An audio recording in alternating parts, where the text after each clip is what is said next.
Hello, this is Kent Scott. Thank you for taking a few moments to listen to this cassette.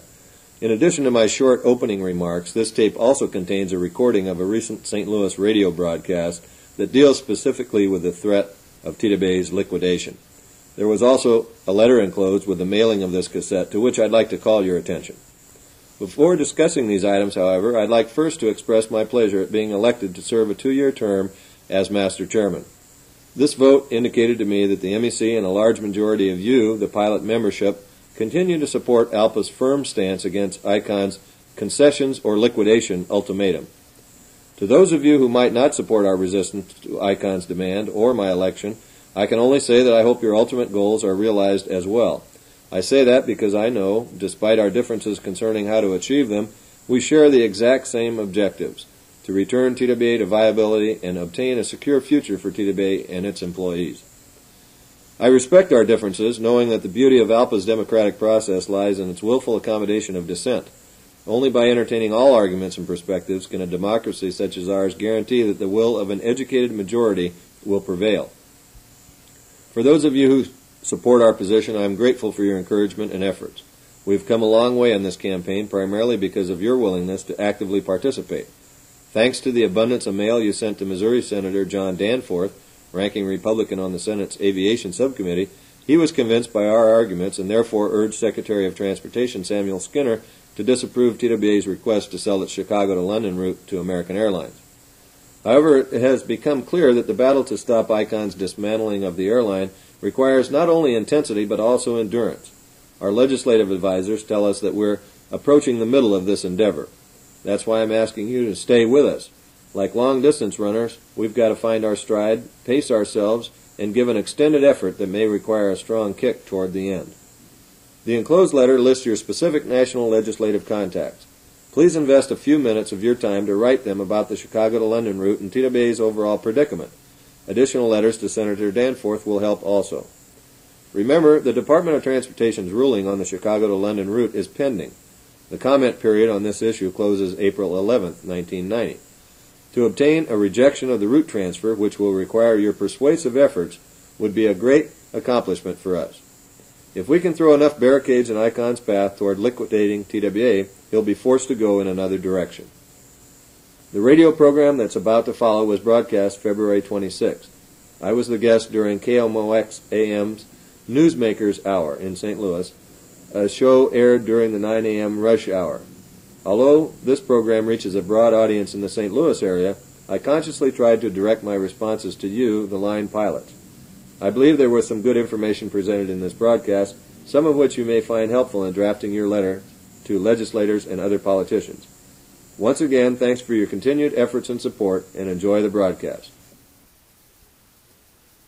Certainly you've read and heard an awful lot about TWA, Carl Icahn, Lambert Field, and the economic benefits to this community have been brought here by TWA. Mr. Icahn's been widely quoted, perhaps not so widely quoted, at least not in the depth that we felt was necessary to your understanding of this whole thing, is the pilot side of it all. And today, we've asked the chairman of the TWA Master Executive Council, known as the TWA Airline Pilots Association, Mr. Kent Scott, to join us here. Kent's in the crew that flies New York to Europe. He knows of what he speaks, and he's been involved in this situation for a long, long time. Kent, I'm going to ask you to quickly bring us up to date on how TWA got Icahn, how Icahn got TWA, and how the pilots got caught in the middle. Well, thank you, Bob. Let's start with this story. It has to go back to 1985. And in 1985, TWA was put into play, so to speak, in Wall Street terms. And Frank Lorenzo was interested in purchasing TWA. There was a series of maneuvers where he and the board of directors were going back and forth as to who eventually was going to control TWA. And at a certain point, Carl Icahn entered the picture. And without going through all the details of how everything worked out, there were long, long series of negotiations between all of the employees of TWA, not simply the pilots, and Icahn. And it was decided that in order to avoid Frank Lorenzo and the management style that he seemed to bring to the picture, that the employees of TWA would enter a partnership agreement with Carl Icahn.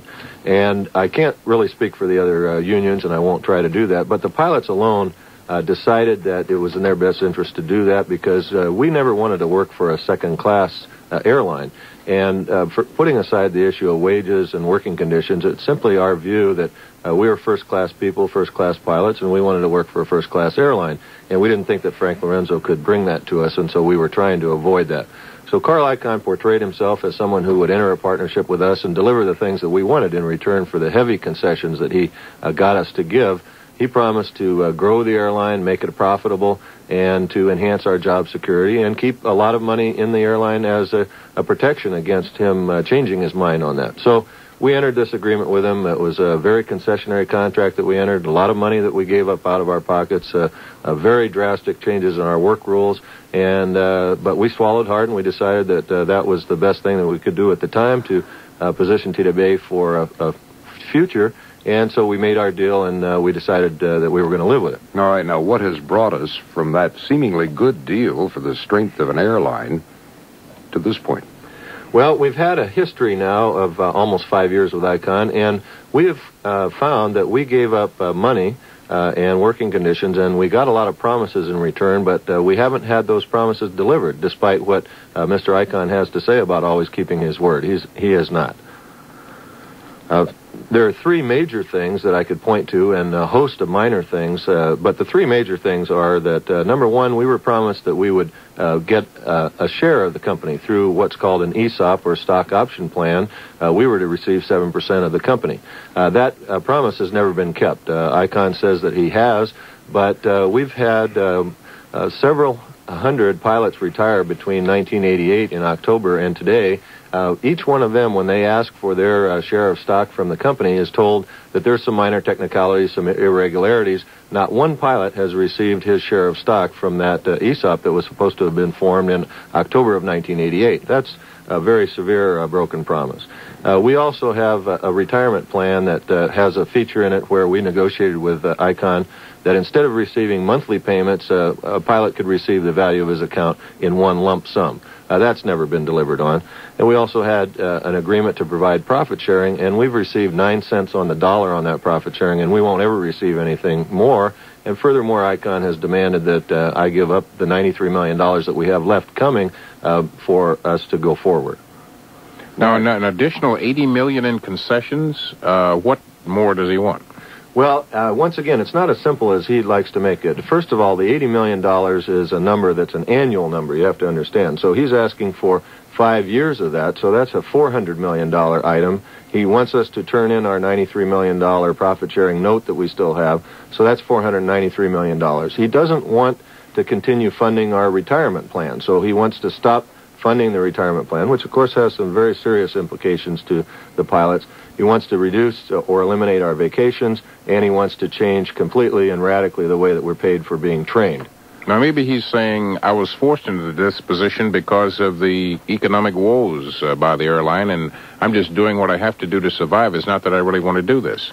Well, of course, that's a position that he would take, but we have to go back to the privatization which took place in October of 1988 to really get some clues as to why TWA is in the position it is in today. Since Icahn came on the scene, he's raised over $1.5 billion in borrowings, mostly from the junk bond market, people like Drexel Burnham, and he has to pay between 17 and 22% a year on those borrowings. Now, TWA currently has a debt obligation every year of over $500 million. It's simply not possible under the present structure for TWA to pay those kind of debt obligations, but instead of taking the debt was raised for only two reasons. One was to pay Icahn himself personally over $500 million to take out of the company, and the other was to finance his stock market investments in Texaco and USX. Everybody who works for TWA knows that none of that money actually went back into TWA. So the problem is that by raising that kind of debt and using it for his own personal purposes, he's left TWA in a position where they're staggering under that debt load, and now he's asking us to pay off that debt. And in the meantime, this is creating what you call an atmosphere of anxiety for all of the TWA employees. How do you see this situation resolving, or do you even? And is there a potential buyer? You say he's trying to soften the unions for another potential buyer coming in. What do you think is going to be the result of all this? Well, The result is going to be whatever Icahn decides he wants to do with TWA. In fact, I think he views it as TWA is my toy. If I want to break it, I can do it, and nobody can stop me from doing it, and I've got total control over the situation. Now, it's certainly possible that he could find another buyer if he became reasonable about the price, but he keeps those things to himself. We don't have any knowledge of what he's doing in terms of trying to sell the airline. We're pretty convinced that he's interested in leaving, but of course we don't have the inside knowledge as to who he's trying to sell it to. But that would be one possible solution to this. But Ken, he said all along that he wants to keep the airline. He wants to run it. He tells us, and you've seen the interviews too, you heard him here on the air, tells people that keeping the airline and keeping it going is the most important thing to him. Are you suggesting he's lying? No, I wouldn't use those words at all. I'm just saying that there's some inconsistencies here. If the man is truly interested in keeping TWA, and as a matter of fact, I don't think we would have a problem if he is interested, because we want TWA to have a future. But we have a problem with the inconsistencies. For instance, just to give you some background how this latest situation developed, I've been receiving a series of phone calls from Icahn and the president of the company over the last 2.5 months saying that we're in a lot of difficulty, and you pilots have to help pay to get us out of this problem. Yet, on the other hand, all of us employees received a 3-page letter from Carl Icahn saying in capital letters in the first paragraph, "I want to set to rest some rumors. TWA isn't in any financial difficulty whatsoever." Now, he tells all of the people that will listen that he has $1.5 billion in cash. So if he's got $1.5 billion, we wonder why he needs money from the pilots. And I think what we're concluding is he doesn't need money from the pilots. He wants money from the pilots, and there's a big difference between the two. Why isn't TWA profitable? Well, for one thing, the enormous debt load that is overhanging the company makes it virtually impossible for the operations of the airline itself to make money. And Carl Icahn tells us and tells the world that he can make 25 to 35% a year if he simply invests the money. And maybe he can, although no one has ever done that forever. Possibly he's going to be the first one to do it. But it mainly it revolves around the debt. How do you react when you hear civic and corporate leaders in the city of St. Louis begging the pilots to go back to the bargaining table with Carl Icahn, that the economic impact on the community would be devastating if we lost our hub status at the airport? Anything that you would like to respond and perhaps say to them?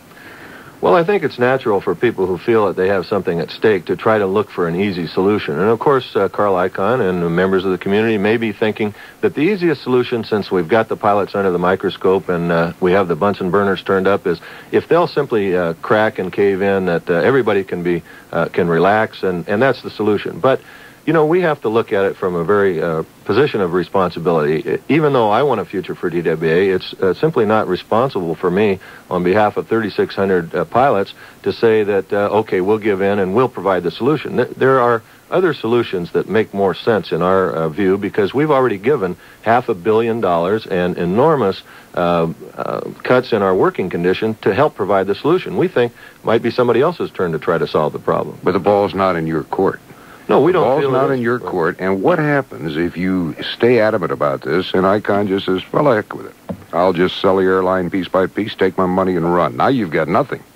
Well, we look at that also very seriously, Bob, because we do take the threat very seriously. And we come back, and we keep coming back to the same point. If Carl Icahn is truly intent upon smashing TWA and breaking it up, we don't think under the present circumstances there's anything we can do about it, and it appears as though Congress at this point doesn't have any interest in it. I'm gratified to see that at least on the local level, some people in St. Louis are waking up to the fact that there are things at work here that are not in their best interest, but we'll all have to stand by and watch and see exactly what Carl Icahn is going to do about this. You know, this wouldn't be the first time that a so-called corporate raider has bought a corporation and sold it off piece by piece.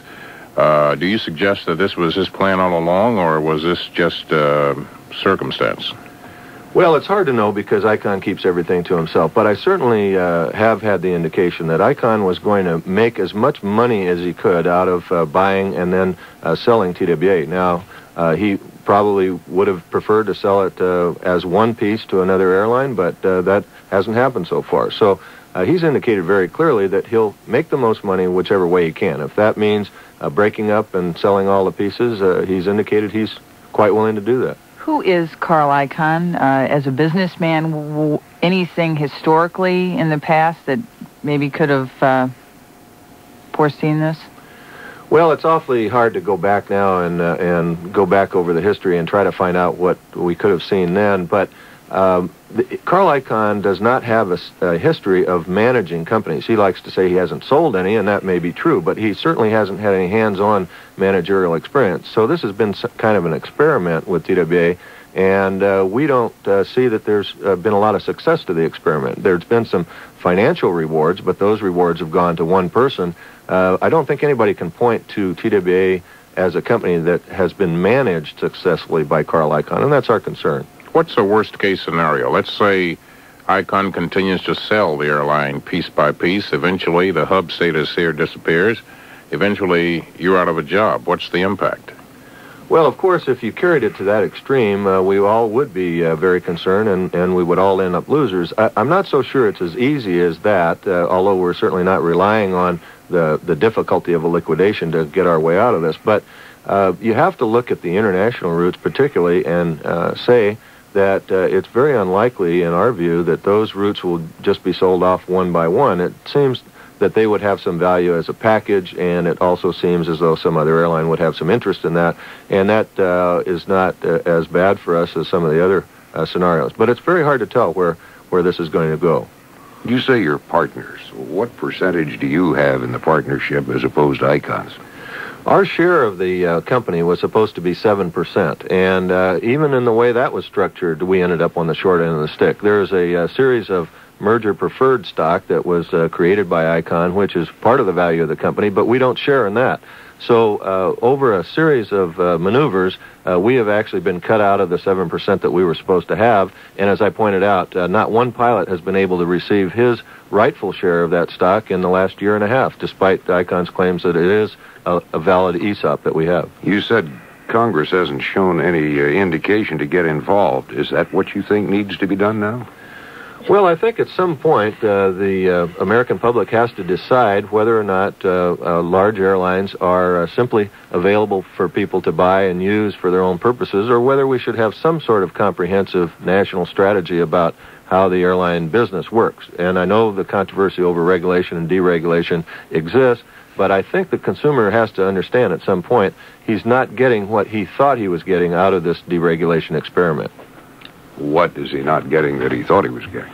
Well, I think that the driving force behind deregulation was the fact that with increased competition, the customer would always get a low fare because there would be people in the airline business trying to make the fares lower so that they would get more of the action. But what we're seeing here is if airlines start going out of business and we end up with 3 or 4 airlines, those people are not going to be inclined to cut costs or cut ticket prices. They'll have a perfect opportunity to keep them just as high as they possibly can.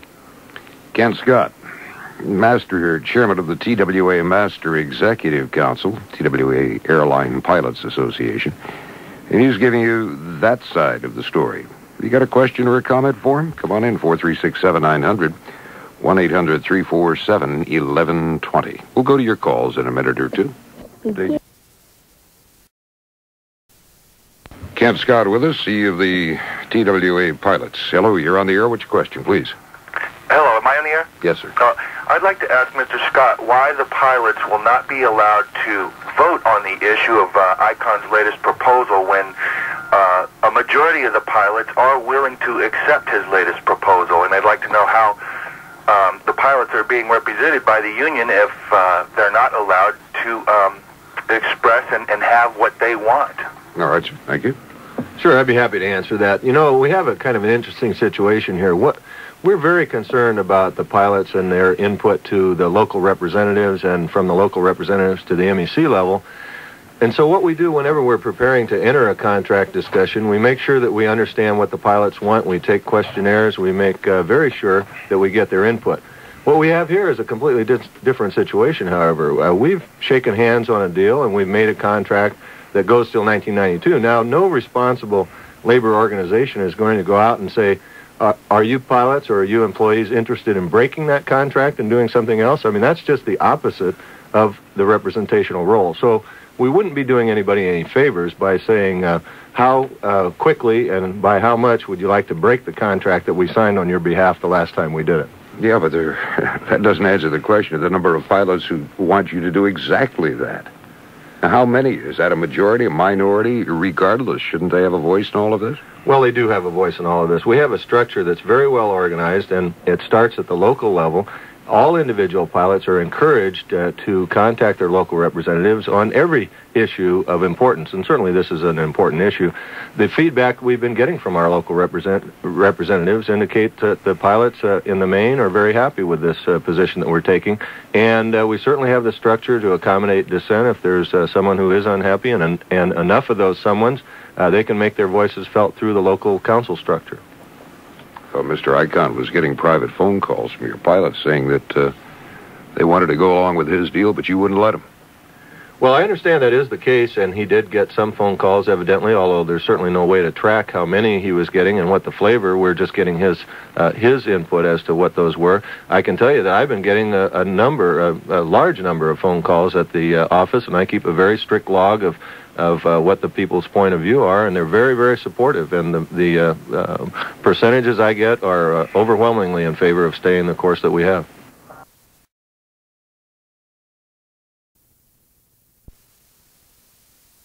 Go ahead, please. You're on KMOX. Hello.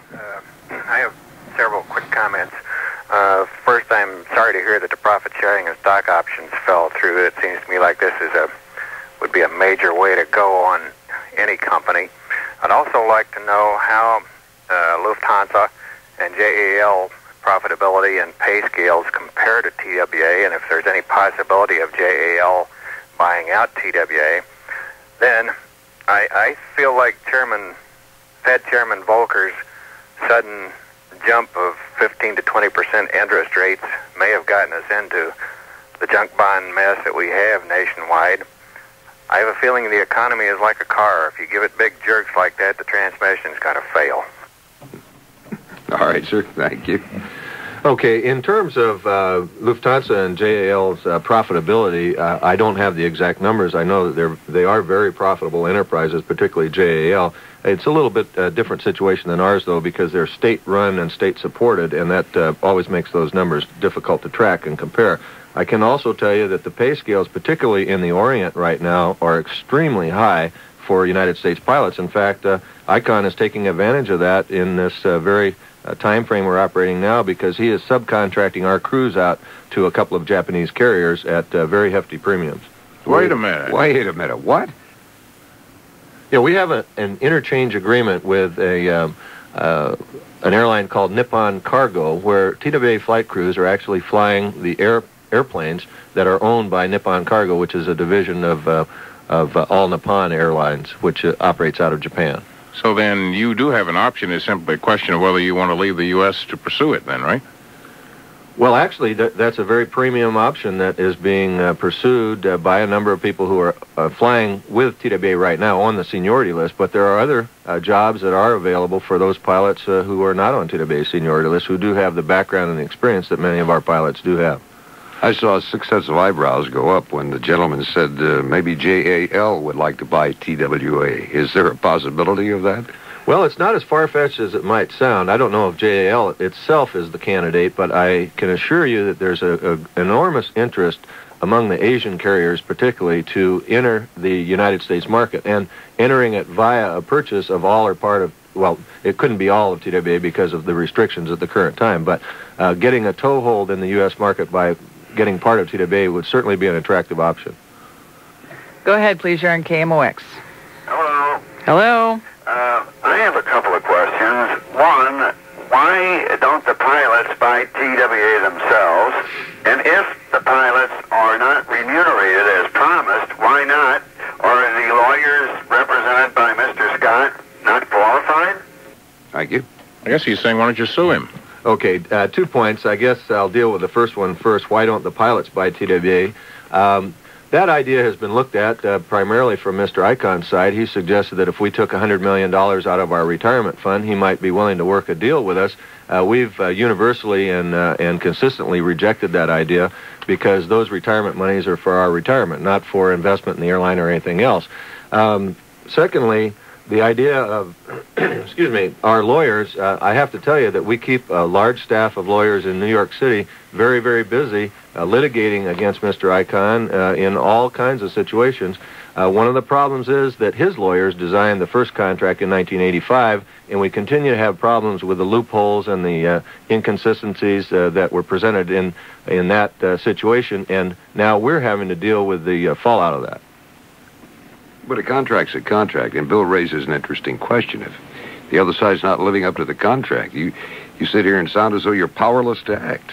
Well, we're not powerless. We don't think we're powerless. We have a very, very good law firm in New York City, one of the best in the business, that is continually trying to get Icahn to live up to the deal that he signed with us in 1985 and 1986. However, the problem is he's got an equally good set of lawyers that says, that's not what I said. I didn't say it exactly that way, and my lawyers say that I didn't say that. Oh. It's not on paper. Well, it is on paper, but it's a very complex document that takes a lot of work to try to tie one section in with another. We took him to the State Supreme Court in Manhattan. The judge, unfortunately, didn't agree with our position. We have that case on appeal right now. It makes interesting reading. Anybody who thinks about contemplating another deal with Icahn, this should be required reading to see what happened in the last one. We're in federal court right now trying to get the stock that we were promised, and we will get that, I'm sure, but these things take time. It takes a lot of money, a lot of energy, simply to get what we were promised in the first place. Could you get an injunction in the meantime to prevent him from selling any of the assets of the company while you seek a judgment in court? You know, that sounds like a logical idea. Unfortunately, the way the laws are set up right now, if a businessman comes in and buys something, it's considered his, and he is protected against people thinking that he's doing the wrong thing under a general concept called the businessman rule, where as long as someone can't say that the activities were criminal or so ill-advised as to be crazy, the businessman has a lot of latitude with his particular property that he bought. Go ahead, please. You're on KMOX. Hello? Yes, go ahead, please. What's your question or comment? Next caller. Hi, you're on KMOX. Go ahead. Okay. I used to work for a McLean Trucking Company that went out in 86. And I believe your caller is right in what he's saying in every respect. Because 2.5 years after the man bought it, he asked for a 15% rollback on the pay, and 3 months later we were out. He couldn't even hold that. Okay. Any comment? I can't comment on the McLean Trucking, but I will say that things have not turned out the way we thought they had here at TWA. Go ahead, please. You're on KMOX. Yes, I'd like to know about the 10% concessions that Mr. Icahn is asking for. Would that affect the B-scale pilots as well as the A-scale pilots? Well, now, before you answer that, you better give us a little definition here. What's an A and what's a B? Okay. To give you a little background, in 1985, the TWA pilots, along with many other pilots in the industry, agreed to the concept of a B-scale, where new hire pilots would be paid less than the people who had been in the similar seniority brackets before. And it's something that we don't like, but was once again forced upon us in that contract negotiation in 1985. There's no question in my mind that if Icahn is asking for concessions, that the concessions would be spread across the board, because there's certainly no way that senior pilots should or would be asked to subsidize carrying B-scale pilots on board. And I think that they would have to agree that if they're interested in concessions, those concessions have to apply to everybody. Now, Ken, are we talking here, and I know you represent the pilots, but are we talking here about just the pilots making the concessions, or are we talking about engineers and mechanics and stewardesses, flight attendants? Well, that's one of the interesting aspects of this whole thing. Right now, for purposes of his own, which I can't really divine, the approach has been made by Carl Icahn to take on a labor group that, at his insistence in 1986, signed the longest contract in the history of the Airline Pilots Association, a 6-year contract, because he wanted our costs under control. Now, for some reason, he's focusing on the pilots because he thinks maybe we're soft targets or whatever, or have more to lose. But you can be assured that if the pilots were to give concessions, every single employee on this airline would then be asked to give 10, 20, 30%. I don't know where it would stop, but it's certainly not going to be limited to the pilots. Hello, you're on the air. Yes, I would like to ask him what his salary was last year, but if he doesn't want to give his own personal salary, to give us the average pilot salary, please. All right, thank you. Sure, I'll be glad to do that, even though I'm not required to. I've been working with TWA for 22 years. My salary last year was $65,000, and I got 2 weeks vacation. These were the cutbacks that were imposed in the 1985 deal. The average salary on TWA is right about $65,000, and we are 35 to 50% below the industry average. And that's hard to relate to people because they think that even $65,000 is a lot of money, and I guess it was at one time. But I have to ask somebody what they would be willing to pay a person. In my case, I'm a 747 pilot. The airplane costs $115 million. There are 400 people on that airplane, and we fly it across the world and land it in foreign countries. I would like to ask anybody who's been a passenger on an airline if they would like to conduct a bidding contest to see how low you could pay pilots to carry 400 people across the ocean. Each TWA pilot typically carries 40 to 50,000 people with him over the course of a year. Now, I don't know what what premium people want to pay to get where they're going. Excuse me, but I think that the TWA pilots have an impeccable safety record. They're the best in the business. And I don't think that people out there in the audience are really interested in conducting an auction to see how low they could get people to fly big airplanes. Hi, you're in KMOX with Kent Scott. Yes, ma'am. Is it me? Yes. I think these pilots ought to make as much money as they can make. If they want $200,000 a year, they ought to get it because they fly these people all over the world and they're responsible for them. Thank you. Well, that's essentially your point. Why would there be a mass exodus of TWA pilots to the better-paying positions at other airlines? Does that mean that you'd have to come in at the bottom of the scale, or does it mean there aren't jobs available? No, the only way you could describe a mass exodus is in the junior pilot ranks. Everybody who has been hired over the last 4.5 years at TWA understands it's been a very big gamble to come to TWA. On the one hand, they know that there are a lot of older pilots that will be retiring, and so the younger pilots can come in and take those seats when the older pilots retire. And that's the way that things work in this business, and there's no problem with that. But they also have to understand, number one, TWA has always been a very shaky company. It's always had its ups and downs. We've had furloughs and layoffs before, and they have to know that this might happen. But when I talk about people leaving to go to other airlines, we have plenty of cases where a pilot will leave TWA and within 6 months or a year be making more than he's made at TWA, and then get a 40 or 50% increase over what he would make at TWA at one of these other airlines. So it's primarily the younger pilots that are seeing that there are a lot better opportunities otherwhere. Why has TWA always been, what was the word you used, shaky?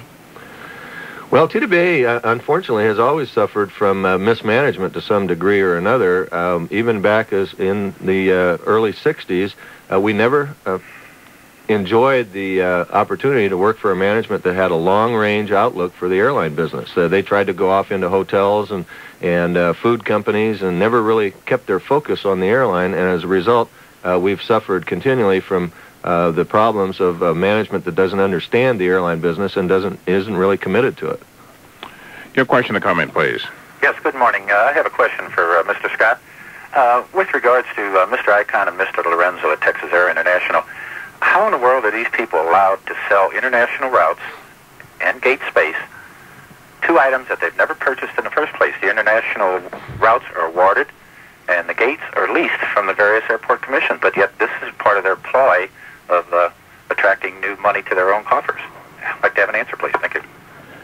Well, that's one of the things that concerns us very much as well, because putting aside our interests as employees of this company, we have to look at the overall system and wonder, just as you do, how someone can come in and appear to buy something that was never sold to them, it was always awarded before, and then treat that as if it were a commodity that they could then turn around and sell.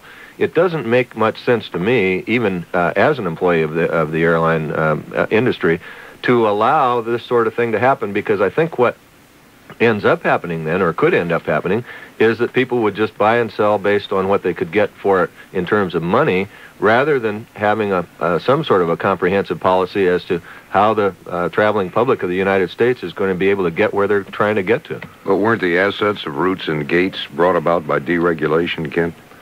Well, of course, the routes and gates were always there, but as the caller suggests, those were always there as part of an organized structure of the U.S. transportation system. Which was deregulated. Right, and then when deregulation came about, it became quite popular for people who strictly look at the balance sheet of an airline to try to take it apart and see what they could get for each one of these pieces. Is there infighting within the union, and how is that going to affect these negotiations? Within the pilots union? No, there's no infighting that I've been able to detect between the members of the Master Executive Council. Okay. Before we move on with a few more phone calls, Ken, I'm curious to know. You fly New York to Europe and back. Have you ever landed at Lambert? Ever flown into Lambert? Yes, hundreds of times. I was a DC-9 pilot here before I transferred to New York last year. Do you need Lambert Field expanded? Lambert has some difficulties with it as it's presently structured right now. The runways are too close together to allow what we call parallel instrument approaches, and so it really does create a bottleneck when weather gets bad. And it would certainly help to have an extra runway that was farther apart from the ones that we have now, so that we could increase the flow of traffic in. You think it's important for this community to have that capability at its airport? Well, I don't want to be dragged into this political controversy that I know that my good friend Mayor Schamel is involved in, but I'd have to say that you have to look at something like an airport, and it's like his analogy with the Major League sports team. If you're not willing to commit to making something modern, you always risk having somebody go somewhere else where the facilities are more modern. So I would say that it would be in St. Louis' best interest to keep that in mind. Go ahead, please. You're on KMOX. Am I on? Yes. Thank you so much. I was just wondering, was I hearing something that was false by Mr. Icahn mentioning the fact that some of these pilots are now earning $150,000 annually? Will you speak about that, please, sir? Sure, I'd be glad to. I did some research because, to tell you the truth, the first time Icahn came out in the paper with what he thought we were making, I thought it was a misprint, and so I didn't even respond to it. And then I got some calls from my members saying, you've got to straighten this thing out. I called the reporter at the New York Post, and he said, no, it's definitely not a misprint. That's what Icahn was saying. So I went back to our records, and I can tell you that there was not one pilot on TWA that flew the line that made $130,000, which is his latest version of what we make. Now, I would think that the owner of the company would know how much he's paying his employees, particularly if he's trying to get them to take a pay cut. But I also wanted to comment on the comparisons that he made in the erroneous newspaper article he put out. He said that he couldn't afford to pay his pilots $130,000 while the competition was paying theirs $27,000.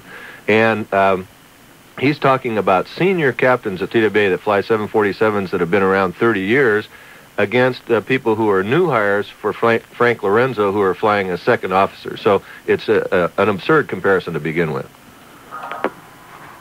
Go ahead, please. You're on KMOX. Yes, good morning. Good morning.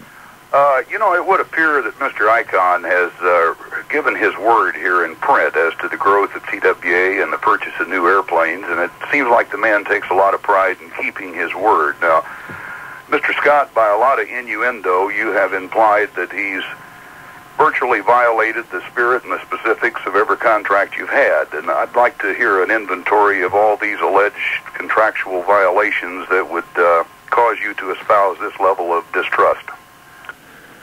Okay, I think that's a fair question. Actually, the inventory would probably take longer than we have available here on the air. We put out to our pilots information that details 16 specific promises that have not been fulfilled. And rather than read through them all, I can tell you that the common thread is that these are things that are contained in the agreements that we're invited to go to court on if we disagree. It's the word is always, well, my lawyers say I did this right. And if you have a disagreement, take me to court, sue me. But I can tell you that there are 4 very basic ones that are at the center of this controversy, and they are the ones that I've touched on before. The stock option plan, we have never gotten 1 share of stock we're entitled to. The A plan, or monthly retirement, that was supposed to be available to us in a lump sum, we do not have that, and we're arbitrating that. The profit sharing, we've been paid 9 cents on the dollar. We're still owed $93 million, and we're going to have to go to court to try to get that. And certainly job security, which was promised to us, is far from being available to us at any price with Icahn. Kent, I'm going to ask you in 30 seconds, how do you think it's all going to turn out? Is TWA going to be sold piece by piece? Will there be another buyer come in?